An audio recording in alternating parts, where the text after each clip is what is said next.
रजत शर्मा के साथ।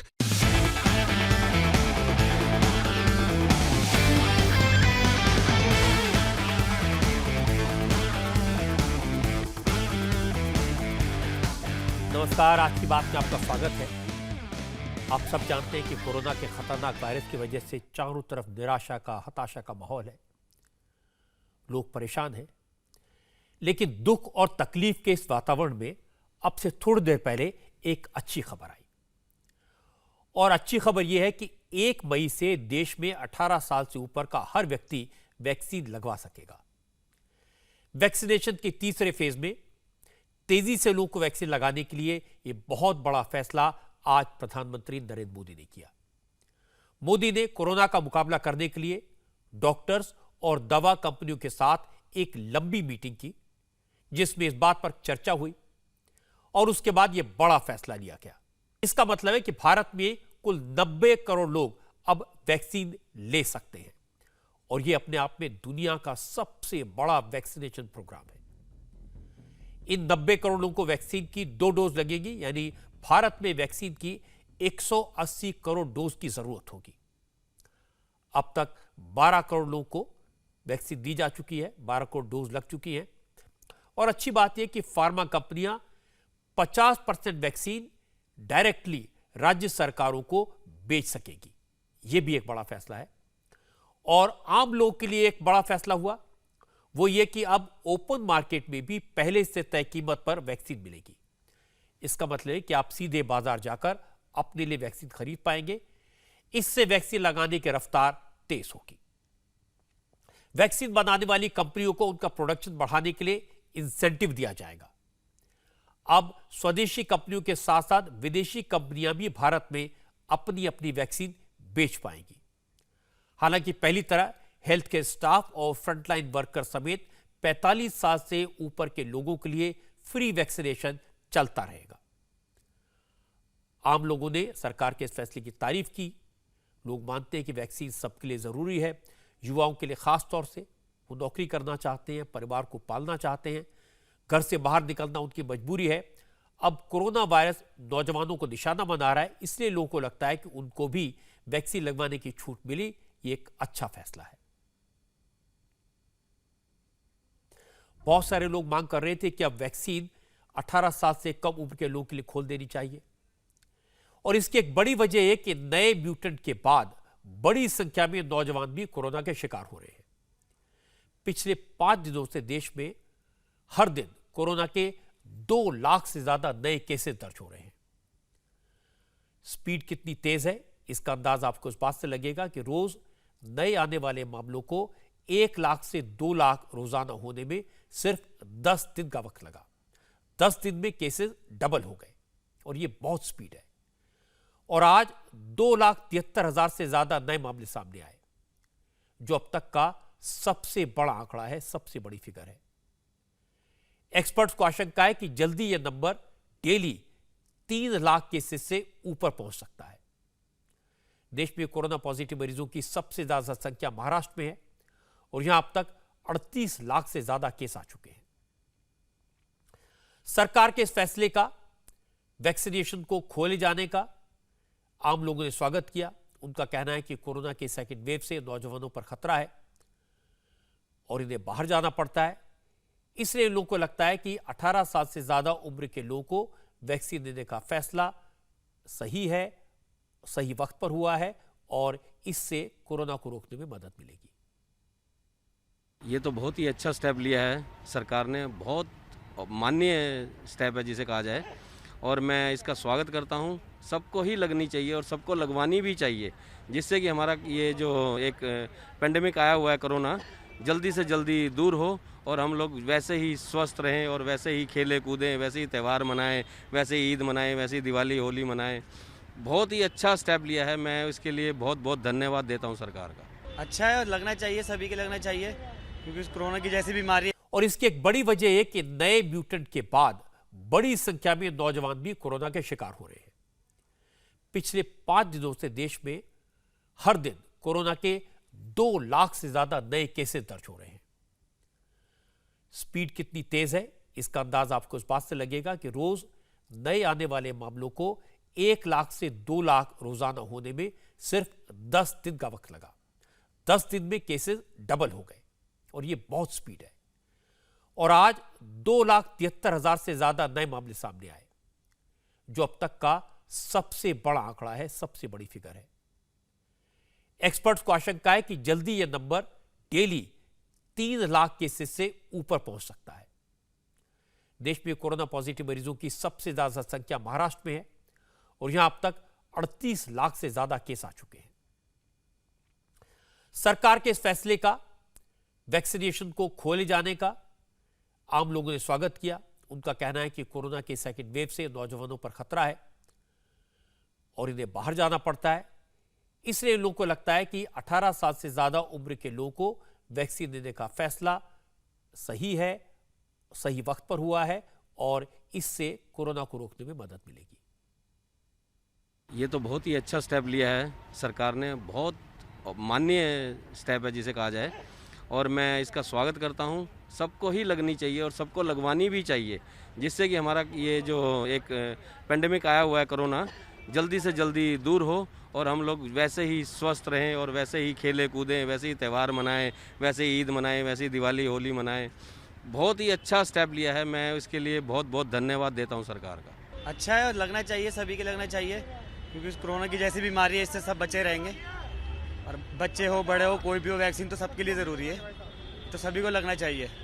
युवाओं को ज़्यादा लगना चाहिए, क्योंकि इस टाइम की जो वेव है ये तो युवाओं को ज़्यादा प्रभावित कर रही है, इस वजह से बहुत ज़रूरी है। जितने भी लोग हैं, अभी जो हालात चल रहे हैं उसके अकॉर्डिंग सबको कोरोना का इंजेक्शन लगना चाहिए, बजा के बच्चों तक को लगना चाहिए। ये लॉकडाउन तो एक सॉल्यूशन है नहीं, लेकिन इसका सॉल्यूशन वैक्सीनेशन ही है। हर इंसान को, हर एक को वैक्सीनेशन होना चाहिए। इस बात में कोई शक नहीं कि भारत में रिकॉर्ड नंबर में वैक्सीन लगाई गई है। पिछले 1 साल से प्रधानमंत्री मोदी की कोशिश यही रही कि वैक्सीन जल्दी से जल्दी आए और कम से कम टाइम में ज्यादा से ज्यादा लोगों को वैक्सीन लगे। लेकिन एक अजीब बात यह भी है कि हमारे देश में वैक्सीनेशन करवाने में लोग पीछे रहे हैं। आपको हैरानी होगी कि पहले फेज में हेल्थ वर्कर के लिए वैक्सीनेशन की परमिशन दी गई थी, लेकिन अब तक 3 करोड़ में से सिर्फ 37% हेल्थ वर्कर्स ने वैक्सीन की दोनों डोज ली हैं। 45 साल से ज्यादा उम्र वाले भी बहुत सारे लोग वैक्सीन लगवाने नहीं आए। मैं से कितने सारे पढ़े लिखे लोगों को जानता हूं जो जिम्मेदार पदों पर हैं, अभी भी इंतजार कर रहे हैं कि जरा कुछ और दिन इसका असर देख ले, दूसरों पर वैक्सीन कैसे रिएक्ट करती है उसको देख ले। लेकिन अब उम्मीद करनी चाहिए कि 1 मई के बाद बड़ी संख्या में नौजवान वैक्सीन लगवाने के लिए आगे आएंगे और इसका असर कोरोना की रफ्तार पर पड़ेगा। अमेरिका और इंग्लैंड जैसे देशों में बड़ी संख्या में लोगों ने वैक्सीन लगवाई है और उसका असर यह हुआ कि अब वहां बाजार खुलने लगे हैं, रेस्टोरेंट और बार्स में फिर से चहल पहल दिखाई देने लगी है। जिंदगी एक बार फिर से पहले की तरह होती जा रही है। लेकिन हमारा देश बहुत बड़ा है, जनसंख्या ज्यादा है, अमेरिका से तो 100 करोड़ लोग ज्यादा हैं, इसलिए वैक्सीनेशन में वक्त तो लगेगा, लेकिन कोरोना पर काबू पाने का अब यही एक रास्ता है।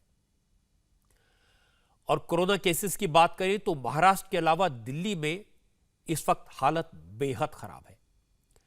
दिल्ली का पूरा मेडिकल सिस्टम क्रैश होने के कगार पर है। हॉस्पिटल पर जबरदस्त प्रेशर है, बेड कम पड़ने लगे हैं, आईसीयू तो ऑलमोस्ट फुल है। दिल्ली के हॉस्पिटल्स में ऑक्सीजन की भारी कमी है, दवाएं और इंजेक्शन मिलना मुश्किल हो गया है। लोगों को न एम्बुलेंस मिल पा रही है और न डॉक्टर से अपॉइंटमेंट। कोरोना वायरस के मरीजों की तादाद इतनी ज्यादा है कि डॉक्टर्स ने भी यह कहा कि अब वो थकने लगे हैं। डॉक्टर्स का कहना है कि दिल्ली में एक दिन में 25,000 नए केस आएंगे तो कोई भी सिस्टम उनको नहीं संभाल पाएगा, कितने भी डॉक्टर्स हो उनकी देखभाल नहीं कर पाएंगे। इसीलिए आज अरविंद केजरीवाल ने दिल्ली में 6 दिन के लॉकडाउन का ऐलान किया। अरविंद केजरीवाल का कहना है कि कोरोना की चेन को तोड़ा जाए, इसकी कोशिश है, वरना दिल्ली का हेल्थ सिस्टम इस लोड को बर्दाश्त नहीं कर पाएगा। 3-4 रोज दिन से रोज हम देख रहे हैं लगभग 25,000 के करीब केस आ रहे हैं। पॉजिटिविटी बहुत ज़्यादा बढ़ गई है, संक्रमण दर बहुत ज़्यादा बढ़ गई है। दिल्ली के अंदर अस्पतालों में उपलब्ध बेड्स की भारी कमी हो रही है। डेली 25-25 हज़ार अगर पेशेंट्स आएंगे तो कोई भी व्यवस्था चरमरा सकती है। दिल्ली के अंदर बेड्स की भारी कमी हो रही है। आईसीयू बेड्स दिल्ली में लगभग ख़त्म हो गए हैं। आज सुबह मैं ऐप पे देख रहा था 100 से भी कम आईसीयू बेड्स दिल्ली में बचे हैं। ऑक्सीजन की भारी कमी हो रही है। कल हमने सेंट्रल गवर्नमेंट को भी लिखा है, उनसे बातचीत चल रही है। परसों रात को एक हादसा होते होते बचा। एक प्राइवेट हॉस्पिटल ने हमें बताया कि परसों रात को 3 बजे के करीब उनके अस्पताल की ऑक्सीजन लगभग ख़त्म हो गई। वो बोले जी हम तो बहुत बुरी तरह से डर गए, बहुत बड़ा हादसा हो सकता था। इधर उधर हाथ पैर मार के किसी तरह से उन्होंने कहीं से ऑक्सीजन का इंतजाम किया। दवाइयों की कमी हो रही है, रेमडेसिविर दवाई की खासकर काफ़ी कमी हो रही है। ये सारे तथ्य मैंने आपको डराने के लिए नहीं बताए, ये सारी परिस्थिति है। अरविंद केजरीवाल की मजबूरी समझी जा सकती है। वो लॉकडाउन लगाना नहीं चाहते थे, लेकिन दिल्ली की हालत ऐसी है। उन्हें डर लगा कि दिल्ली का मेडिकल सिस्टम क्रैश न कर जाए, और इसकी वजह यह कि पिछले 7 दिन में दिल्ली में नए मरीजों की संख्या 1 लाख से ऊपर जा चुकी है। और इस वक्त सरकार को 3 चीजों की सख्त जरूरत है। पहली, हॉस्पिटल्स में बेड की, आईसीयू बेड्स बढ़ाने जरूरी है। दिल्ली में 17,000 बेड हैं, अभी 3,000 के करीब खाली है, लेकिन ये जल्दी ही भर जाएंगे। दूसरी जरूरत है ऑक्सीजन की सप्लाई की। दिल्ली के अस्पतालों में ऑक्सीजन क्राइसिस आ चुका है। दिल्ली को इस वक्त रोज 700 मीट्रिक टन ऑक्सीजन की जरूरत है, लेकिन अब इसकी भारी कमी है। देश के सबसे बड़े हॉस्पिटल्स में एक सार्वजनिक हॉस्पिटल में ऑक्सीजन की कमी दिखाई दे रही है। यहां पहले से प्लान की गई सर्जरियों को रोकना पड़ा ताकि ऑक्सीजन कोविड पेशेंट्स को मिल सके। और तीसरी जरूरत है दवाओं की, इंजेक्शंस की, फेविफ्लू टैबलेट्स की और रेमडेसिविर जैसे इंजेक्शन की। किल्लत से हालत खराब हो रही है, लोगों को दर दर भटकना पड़ रहा है। दिल्ली में इस वक्त रेमडेसिविर के 18,000 से ज्यादा इंजेक्शन जरूरतमंद है, उनकी आवश्यकता है। इन 3 चीजों की सप्लाई अगर कायम नहीं हुई तो दिल्ली का मेडिकल सिस्टम चरमरा जाएगा। इसीलिए 6 दिन का वक्त दिल्ली की सरकार ने लोगों से मांगा। हम किसी भी हालत में दिल्ली को उस परिस्थिति में नहीं ले जाना चाहते जहां कॉरिडोर के अंदर पेशेंट्स पड़े हैं, सड़कों पे लोग दम तोड़ रहे हैं। मेरा ये मानना है कि लॉकडाउन से कोरोना ख़त्म नहीं होता, लॉकडाउन से कोरोना की स्पीड कम हो जाती है। मेरा हमेशा ये मानना है कि अगर किसी भी शहर या राज्य की स्वास्थ्य व्यवस्था अपनी सीमा तक पहुंच जाए तो लॉकडाउन लगाना ज़रूरी हो जाता है, ताकि पेशेंट्स का नंबर कम हो जाए, ताकि हेल्थ सिस्टम को और दुरुस्त किया जा सके। ये जो 6 दिन का लॉकडाउन हम लगा रहे हैं, ये जो 6 दिन हम ले रहे हैं आपसे, इन 6 दिनों के अंदर हम बहुत बड़े स्तर के ऊपर और दिल्ली में बेड्स की व्यवस्था करेंगे। केंद्र से हम मदद मांग रहे हैं, उनसे लगातार संपर्क में हैं। केंद्र सरकार हमारी मदद भी कर रही है, उसके लिए हम केंद्र सरकार के शुक्रगुजार हैं। उनसे ऑक्सीजन की व्यवस्था करेंगे, दवाइयों की व्यवस्था करेंगे। इस लॉकडाउन के समय को हम इन सब चीज़ों के लिए इस्तेमाल करेंगे। दिल्ली में लॉकडाउन लगाने के अरविंद केजरीवाल के फैसले का डॉक्टर्स ने स्वागत किया। डॉक्टर्स ने कहा जिस तरह से हेल्थ सिस्टम पर लोड पड़ रहा है, कोरोना की सिचुएशन जिस तरह से आउट ऑफ कंट्रोल हो रही है, उसे देखते हुए कोरोना की चेन को तोड़ने के लिए कोई ना कोई ऐसा ही बड़ा कदम उठाना जरूरी था। क्योंकि डॉक्टर्स को कोरोना से लड़ते लड़ते 1 साल से ज्यादा हो गया, इसलिए इन्हें कोरोना के खतरे की पूरी जानकारी है, एहसास है। डॉक्टर्स का कहना है कि सिर्फ बेड्स, वेंटिलेटर्स और ऑक्सीजन सिलेंडर्स की कमी नहीं है। कोरोना के खिलाफ जंग में डॉक्टर्स भी दिन रात काम कर रहे हैं, वो भी थक चुके हैं। इसीलिए उन्हें लगता है अगर लॉकडाउन से कोरोना की चेन ब्रेक होती है तो हेल्थ वर्कर्स पर भी थोड़ा कम लोड पड़ेगा। ये जो इंफ्रास्ट्रक्चर ओवरवेल्म हुआ है, वो उसकी किसी की गलती नहीं है। हमने भी नहीं फोरसी किया था कि इतनी रैपिड वेव आएगी, और उसके मल्टीपल कारण हैं। बट एक बहुत इंपॉर्टेंट कारण है कि ये वाकई ही वेरिएंट वायरसेस हैं जो कि बहुत जल्दी मल्टीप्लाई कर रहे हैं, और कई ओकेजन्स में तो इम्यून सिस्टम को भी बाईपास कर रहे हैं। हम लोग कोई भी लॉकडाउन के फेवर में नहीं होता है, बट ये सोचिए कि इसको आप लॉकडाउन ना समझिए, ये इंटरप्शन ऑफ ट्रांसमिशन का एक इम्प्लीमेंटेशन है। ये एक स्ट्रिक्ट इम्प्लीमेंटेशन है कोविड अप्रोप्रिएट बिहेवियर का। आफ्टर ऑल हम क्या कर रहे हैं? हम इससे ये कह रहे हैं कि बाकी सब आप अननेसेसरी बाहर ना जाएं, आप गैदरिंग्स ना करें, आप इकट्ठे ना बैठें, और एक्चुअली अगर आप इस ट्रांसमिशन को हम किसी तरह से ब्रेक करते हैं तो हम इस सिचुएशन को वर्स होने से बचा सकते हैं। तो हमें आज का नहीं सिर्फ देखना है, हमें तो 2 हफ्ते के आगे का देखना है और 4 हफ्ते के आगे का देखना है, क्योंकि अगर ये incessant overwhelming of medical system होता रहा तो एक तरफ तो हमारे नॉन कोविड पेशेंट्स हैं जिनको हम ट्रीट कर रहे हैं, जिनके लिए इंफ्रास्ट्रक्चर, वेंटिलेटर्स, एनेस्थेटिस्ट, इंटेंसिविस्ट सबकी जरूरत है, हमारे ट्रॉमास, हमारे ऑर्थोपेडिक ऑपरेशंस, हमारी कार्डियक सर्जरीज, हमारे रीनल फेलियर्स, सबको ट्रीटमेंट चाहिए। और वही इंफ्रास्ट्रक्चर, वही हेल्थ केयर पर्सनल हमें वही डाइवर्ट करना है towards treatment of covid patient. So वाकई ही इट इज नॉट जस्ट कि बेड स्ट्रेच होंगे, हमारा पर्सनल, हमारे डॉक्टर्स, हमारे नर्सेस, हमारे फ्रंटलाइन वर्कर्स सब स्ट्रेच हो जाएंगे, क्योंकि उनको हमें दोनों को ख्याल रखना है। इसीलिए ये 2 हफ्ते के आगे के देखते हुए आई थिंक ये बहुत अच्छा किया गया है कि स्ट्रिक्ट इम्प्लीमेंटेशन ऑफ पॉलिसीज किया गया है। हम अभी स्टेज 3 और स्टेज 4 वाली सिचुएशन पे पहुंचे, जिसमें कि सब सर्विसेज अवेलेबल हैं, सिर्फ आपके अननेसेसरी घूमना फिरना बंद हुआ है, अननेसेसरी कांग्रेगेशंस बंद हुई हैं, और आपको कोविड अप्रोप्रिएट बिहेवियर का डिसिप्लिन लाया गया है। डॉक्टर अशोक सेठ ने जो कहा वो बिल्कुल सही है। पिछले 1 साल में डॉक्टर्स ने, नर्सेज ने, पैरामेडिकल स्टाफ ने जिस तरह से सेवा की है, जिस तरह से काम किया है, वो काबिल तारीफ है। भयंकर गर्मी में पीपी किट पहनकर ड्यूटी करना आसान नहीं होता। ना आप पानी पी सकते हैं, ना खाना खा सकते हैं, और हेल्थ वर्कर्स की जितनी सराहना की जाए कम है।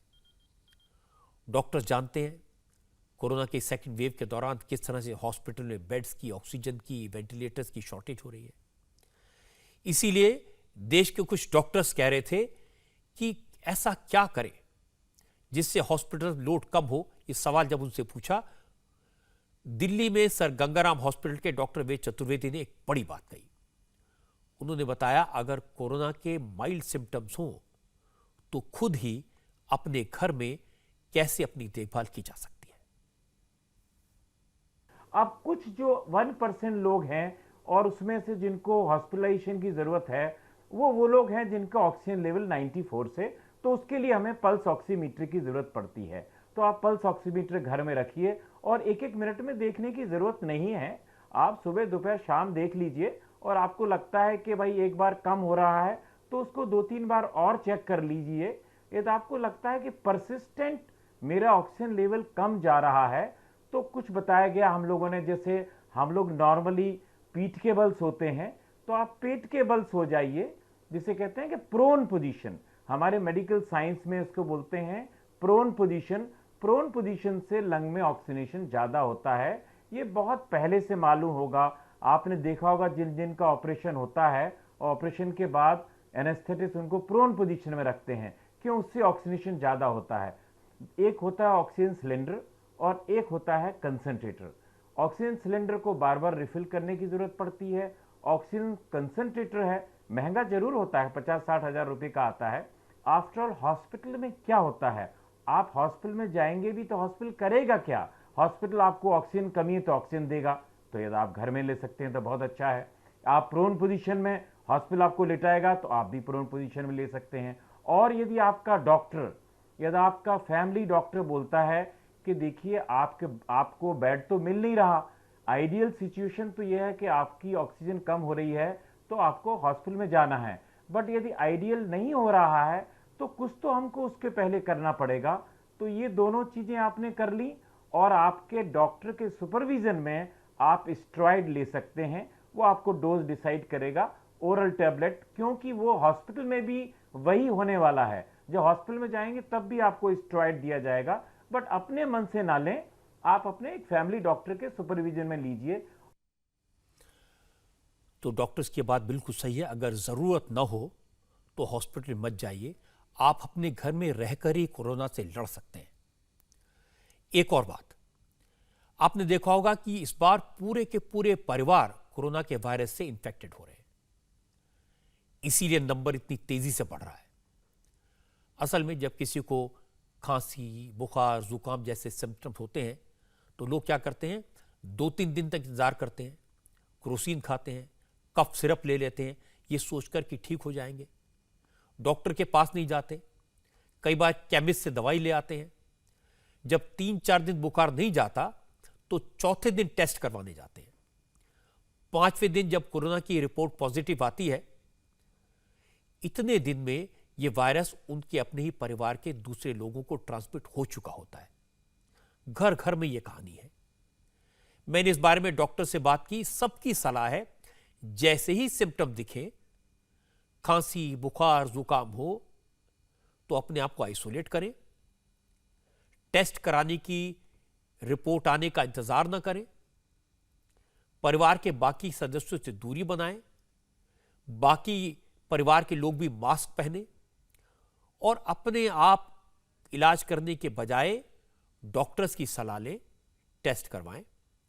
ऐसा करेंगे तो कम से कम ट्रांसमिशन रुकेगा और कोरोना का वायरस फैलने से रुकेगा, आप अपने परिवार वालों को बचा सकेंगे। कई लोग परेशान हैं आरटी-पीसीआर टेस्ट को लेकर, बहुत सारे लोग सवाल करते हैं।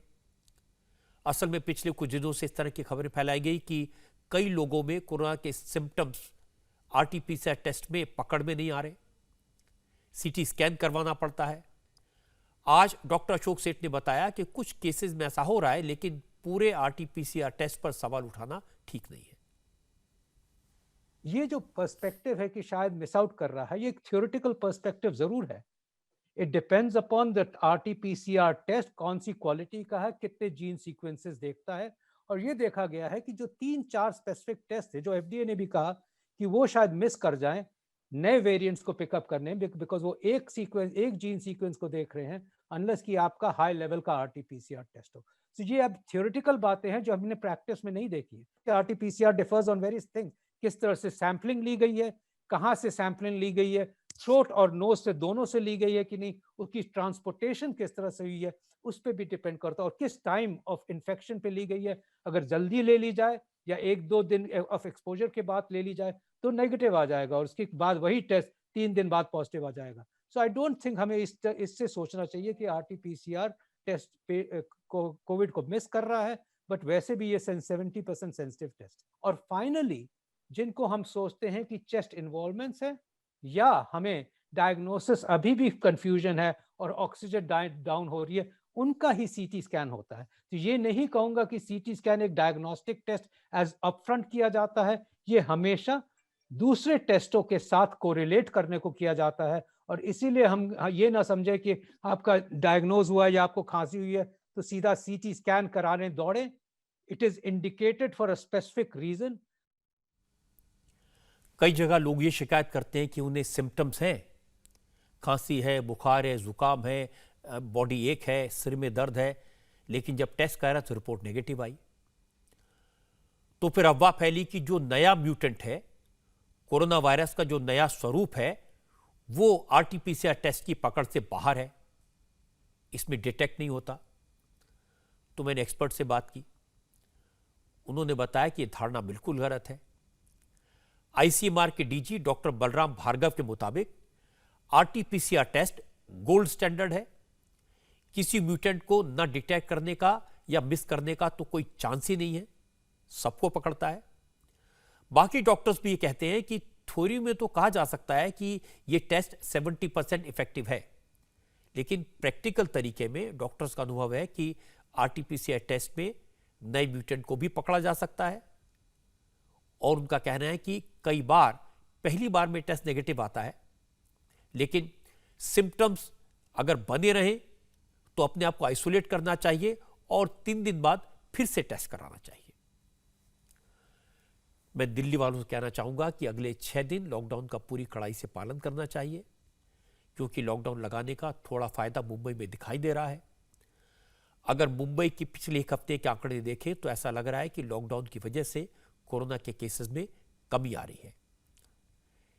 एक ज़माने में मुंबई कोरोना केसेस में देश का नंबर 1 शहर हुआ करता था, लेकिन अब मुंबई तीसरे नंबर पर है। मुंबई से आगे पुणे और दिल्ली है। ऐसा क्यों हुआ?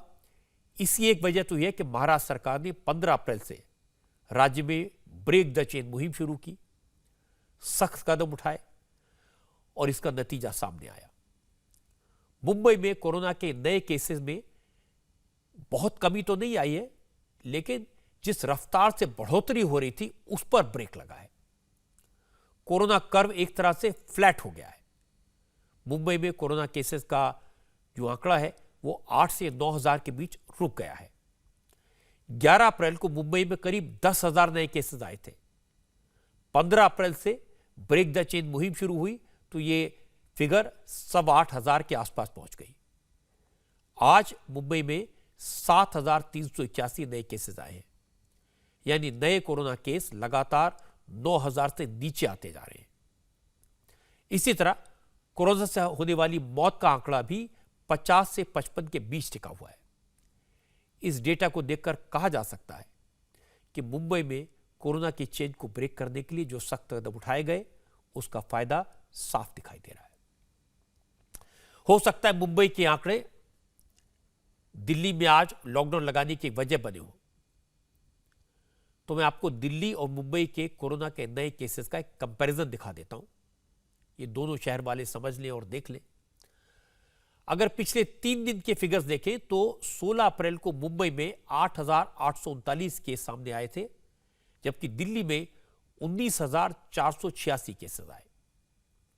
17 अप्रैल को मुंबई में 8,800 तो दिल्ली में 24,000 से ज्यादा नए केस मिले। 18 अप्रैल को मुंबई करीब 8,500 और दिल्ली में 25,000 से ज्यादा कोरोना पॉजिटिव मरीज मिले। यानी दिल्ली में मुंबई से 3 गुना ज्यादा नए केसेस आ रहे हैं। कोरोना से होने वाली मौत के मामले में यही नंबर है, इसी तरह के फिगर्स हैं। कोरोना से मुंबई में जहां रोजाना 53 से 54 लोगों की मौत हो रही है, वहां दिल्ली में यह नंबर 167 तक पहुंच गया है। अब लॉकडाउन के ऐलान के बाद दिल्ली सरकार को उम्मीद है कि नए कोरोना केसेस और मौत की फिगर्स में कमी जरूर आएगी। दिल्ली में हफ्ते भर का लॉकडाउन का फैसला मजबूरी में लिया गया, लेकिन ये अच्छा फैसला है और मुझे लगता है कि लॉकडाउन का फैसला 15 दिन पहले होना चाहिए था। अगर ये लॉकडाउन पहले हो जाता तो आज इतनी बुरी हालत नहीं होती, इतना क्राइसिस ना होता, हॉस्पिटल में बेड कम ना पड़ते, ऑक्सीजन के लिए मरीज न तरसते। मैं ये नहीं कहता कि सरकार की नीति गलत है या नीयत ठीक नहीं थी। लगता है कि सिचुएशन को एसेस करने में गलती हुई, हालात का अंदाजा लगाने में गड़बड़ हुई। यही बात महाराष्ट्र में हुई थी। वहां भी लॉकडाउन का फैसला लेते लेते बहुत देर कर दी गई। फैसला तब हुआ जब पानी सिर के ऊपर चला गया। यह सही है कि लॉकडाउन लगाना, कर्फ्यू लगाना आसान नहीं होता, इससे बहुत नुकसान होता है। सबसे ज्यादा मार गरीबों पर पड़ती है, बिजनेस बंद हो जाता है, नौकरियां चली जाती हैं। लेकिन कई बार हालात को देखते हुए कड़े फैसले लेने पड़ते हैं, कड़वे ऐलान करने पड़ते हैं ताकि जिंदगियां बच जाएं। इसीलिए मैं कहूंगा कि देर आए दुरुस्त आए। मुंबई में नए कोरोना केसेस में कमी आ रही है, मैंने आपको बताया, लेकिन आज दिल्ली से जो तस्वीरें आई उसे देखकर निराशा हुई। दिल्ली में आज रात से लॉकडाउन लग रहा है, अब से थोड़ी देर बाद लॉकडाउन शुरू हो जाएगा। जैसे ही खबर दिल्ली वालों को मिली, लोग खरीदारी करने में जुट गए। लेकिन आपको आश्चर्य होगा, सबसे ज्यादा भीड़ दिखी वाइन शॉप्स में, शराब की दुकानों में। जैसे ही दिल्ली सरकार ने लॉकडाउन का ऐलान किया, वैसे ही दिल्ली में शराब की दुकानों पर भीड़ जमा होने लगी, लंबी लंबी लाइनें लग गई। लॉकडाउन होने पर कोई भी जिम्मेदार व्यक्ति सोचता है कि उसके घर में खाने का सामान कितना है, लेकिन लोग सोच रहे थे कि पीने का सामान कितना है, इसको पहले देख लें। हालांकि राशन की दुकानें खुली रहेंगी, फिर भी लोग घर में आटे और दाल का डिब्बा खोलकर देख रहे थे इन सब चीजों की कमी तो नहीं है। लेकिन जो वाइन शॉप के बाहर भीड़ थी वो सबसे ज्यादा थी, क्योंकि दिल्ली में लॉकडाउन के दौरान शराब की दुकानें बंद रहेंगी। इसी वजह से कनॉट प्लेस, गोल मार्केट, खान मार्केट, लक्ष्मी नगर, सब जगह पर लंबी कतारें दिखी, जबरदस्त भीड़ दिखी। हम लेने आए एक बोतल 2 पौए अल्को है, इसमें इंजेक्शन फायदा नहीं करेगा, ये अल्को फायदा करेगी। हाँ, ये जितनी दारू बिकेगी उतने बंदे सही रहेंगे जो शराबी है। दिल्ली में लॉकडाउन लग गया है तो शराबियों को फर्क पड़ेगा। ये दवाई से हमारे को कोई असर नहीं होगा, हमारे को पैक से असर होएगा। मेरे को 35 साल हो गया पीते हुए, मैंने आज तक कोई भी डोज नहीं ली दूसरी। ठेका खोलना चाहिए। सबसे बड़ी डॉक्टरों के पास बच जाएंगे हम, अस्पताल जाने से अभी तक बचे हुए और आगे भी बचेंगे। 5 क्वार्टर लिए पूजा के लिए मैंने, और नहीं तो चल के देख सकते हैं। मैंने जो पूजा करनी है वो खड़ी गाड़ी, मेरी गाड़ी के अंदर सारा सामान धरा हुआ है। 1 हफ्ते के लिए बंद रहेगा लॉकडाउन। पिछली बार भी लॉकडाउन में हमने 2,000 की विस्कियाँ खरीदी हैं। ये सिस्टम पहले हफ्ते 10 दिन पहले बताते तो लोगों को इतनी भीड़ भाड़ के मार गिरना पड़ती। तो सहूलियत के लिए कुछ ना कुछ इनका भी करा जाए। हम तो कहेंगे लॉकडाउन में दुकानें खाने पीने खुली है भी खुली रहे। 7 दिन के लिए बोला गया और पता नहीं कितने दिन तक चलेगा, कुछ कह नहीं सकते। ठीक है, ऐसे लोगों की बात का बुरा भी नहीं मानना चाहिए। लोग कहते हैं कि पीने वालों को पीने का बहाना चाहिए। अब लॉकडाउन उनके लिए एक बहाना बना है। बस इन लोगों को इतना समझना चाहिए कि जान बहुत ज़रूरी है और शराब अच्छी चीज़ नहीं है। आज जब लोग शराब खरीदने के लिए लंबी कतार में इंतज़ार कर रहे थे, उसी वक्त लंबी लंबी लाइनें बस अड्डों पर भी लगनी शुरू हो गई। वही हुआ जिसका डर था। लॉकडाउन का ऐलान होने के बाद माइग्रेंट लेबर में पैनिक दिखाई देने लगा, वैसा पैनिक जो पिछले साल नजर आया था। आनंद विहार बस अड्डे पर जबरदस्त भीड़ थी। जिसको बस में जगह मिली, जहां जगह मिली, सवार हो गया। दिल्ली की आबादी करीब 3 करोड़ है और इसमें 60 लाख से ज्यादा लोग ऐसे हैं जो दूसरे राज्यों से आकर यहां काम करते हैं।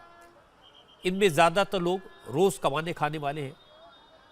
इनमें भी बड़ी तादाद उत्तर प्रदेश और बिहार के लोगों की है और ये लोग अपने अपने घर जा तो रहे हैं, लेकिन वहां भी कमोबेश लॉकडाउन के हालात हैं। इस वक्त कौशाम्बी रोडवेज के बस अड्डे पर हूं और तस्वीरों में आप देख सकते हैं कि किस तरह से लोग इस बस के डोर को खोलने का इंतजार कर रहे हैं और जैसे जैसे बस चल रही है, बस के साथ साथ डोर पकड़कर लटके हुए हैं कि किसी भी तरह से बस का दरवाजा खुले और ये सभी लोग सवार हो जाएं और अपने गंतव्य तक चले जाएं। यही हाल कमोबेश दूसरी बस का है। सामने बस में भी देख सकते हैं कि बस पूरी तरह से खचाखच भरी हुई है और लटक के बस के बाहर भी लोग लटके हुए हैं कि किसी तरह से अपने घर को चले जाए। ये डर सता रहा है लोगों को लंबे लॉकडाउन का, चूंकि हालांकि दिल्ली के मुख्यमंत्री ने साफ किया है कि पलायन लोग ना करें, जो भी प्रवासी हैं उनकी सारी व्यवस्थाएं की जा रही है, लेकिन मुख्यमंत्री के बातों पे लोगों को यकीन नहीं है और ये तस्वीर ठीक 1 साल पहले जो हमने देखी थी, आज फिर वही हालात यहाँ भी बन चुके हैं। सामने आप फुट ओवर ब्रिज पर तस्वीरों को देखिए कि किस तरीके से दिल्ली से लोगों का रेला यूपी में चला आ रहा है और ये यूपी रोडवेज का बस अड्डा है जहां से यूपी और बिहार के लिए अलग अलग जगहों के लिए बसें जा रही है। यहां से प्रतिदिन 700 बसों का संचालन हो रहा था, लेकिन अब यहां से एक्स्ट्रा, चूंकि मजदूरों का प्लान अचानक बढ़ा है, जिसके बाद जो रोडवेज प्रबंधन है उन्होंने 600 एक्स्ट्रा बसें यहां पर मंगाई है। अलग अलग जिले से यहां पे बसों को मंगाई गई है, जो बसें धीरे धीरे आ रही है और जैसे जैसे पहुंचेगी लोगों को गंतव्य तक पहुंचाया जाएगा। आज अरविंद केजरीवाल ने हाथ जोड़कर मजदूरों से कहा था कि वो नहीं जाएं, 4-6 दिन की बात है, इतना वक्त तो उनको आने जाने में लग जाएगा, लेकिन कोई सुनने को तैयार नहीं है। उद्धव ठाकरे ने भी जिस समय लॉकडाउन लगाया था मजदूर से यही प्रार्थना की थी, लेकिन मुंबई से भी पलायन हुआ। तो मैं इन प्रवासी मजदूर भाइयों से कहना चाहता हूं कि आप मुंबई से, दिल्ली से, पुणे से बिहार जा रहे हैं, उत्तर प्रदेश जा रहे हैं, लेकिन इस बार वहां भी कोरोना के हालात कुछ अच्छे नहीं है। उत्तर प्रदेश में तो इलाहाबाद हाई कोर्ट को कहना पड़ा कि लखनऊ, कानपुर सिटी, प्रयागराज, वाराणसी और गोरखपुर में 26 अप्रैल तक लॉकडाउन लगाया जाए। बिहार में ऑलरेडी नाइट कर्फ्यू लगा हुआ है। वहां रोज 4000 से ज्यादा नए केसेस सामने आ रहे हैं। तो अगर आप बिहार जाएंगे, उत्तर प्रदेश जाएंगे, तो भी कोरोना से बच पाएंगे, इसकी कोई गारंटी नहीं है।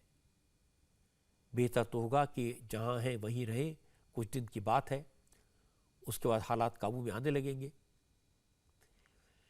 लेकिन परेशानी है कि प्रवासी मजदूर ही, जो पढ़े लिखे लोग हैं, वो भी तरह तरह की अफवाहें फैला रहे हैं, पैनिक फैला रहे हैं। और जिस तरह से हॉस्पिटल्स में अफरा तफरी है, जिस तरह से लोग ऑक्सीजन के लिए परेशान हैं, उसी तरह से लोग दवाओं के लिए परेशान हैं, इंजेक्शन के लिए परेशान हैं। और इनमें एक रेमडेसिविर इंजेक्शन है, जिसको लेकर के काफ़ी अफरा तफरी है। आप बार बार सुनते होंगे इस इंजेक्शन को लेकर के ज़बरदस्त डिमांड है। इसको लेकर के एम्स के डायरेक्टर डॉक्टर रणदीप गुलेरिया ने क्या कहा, ये देखेंगे एक ब्रेक के बाद।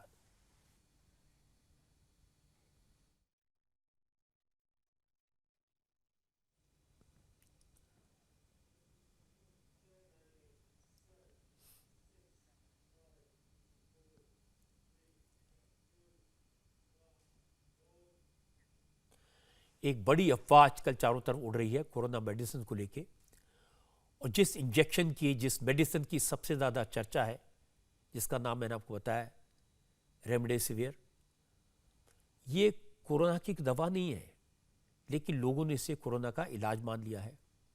और इसकी डिमांड इतनी बड़ी है कि दिल्ली और मुंबई जैसे शहरों में ये आउट ऑफ स्टॉक है। लोग इसे ब्लैक में कई कई गुना ज़्यादा कीमत देकर खरीदने में लगे हैं। जो तस्वीर आप देख रहे हैं वो मुंबई की है। दुकानों पर नोटिस लगा है कि रेमडेसिविर स्टॉक में नहीं है, फिर भी लोग लाइन में लगे हैं। और जैसे ही इस इंजेक्शन के अवेलेबल होने की खबर आती है तो भीड़ लग जाती है। ऐसी तस्वीर हैदराबाद से आई। हैदराबाद के मूसापेट इलाके में एक फार्मा कंपनी ने जैसे ही बताया कि उनके पास, उनके आउटलेट में रेमडेसिविर का इंजेक्शन आ गया है, वैसे ही आउटलेट पर लोगों की भीड़ दिखाई दी। कंपनी ने कहा था कि दवा उसी को दी जाएगी जिसके पास कोविड पॉजिटिव मरीज की रिपोर्ट हो या फिर डॉक्टर का प्रिस्क्रिप्शन हो।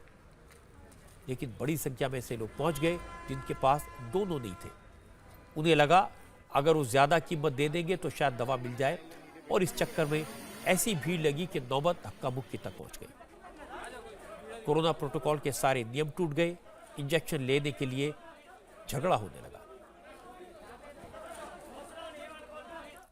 रेमडेसिविर के लिए मारामारी है, लेकिन एक्सपर्ट्स का मानना है कि इस मेडिसिन को लेकर लोगों में अवेयरनेस की कमी है। कोरोना के नॉर्मल केसेस में इसकी ज़रूरत नहीं होती, लेकिन इस बात की भी गारंटी नहीं है कि ये इंजेक्शन मरीज को ठीक कर देगा।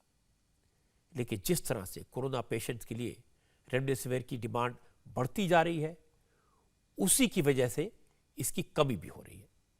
आज कोरोना पर बनी टास्क फोर्स के मेंबर डॉक्टर वी के पॉल ने एम्स के डायरेक्टर रणदीप गुलेरिया से इसी पर बात की।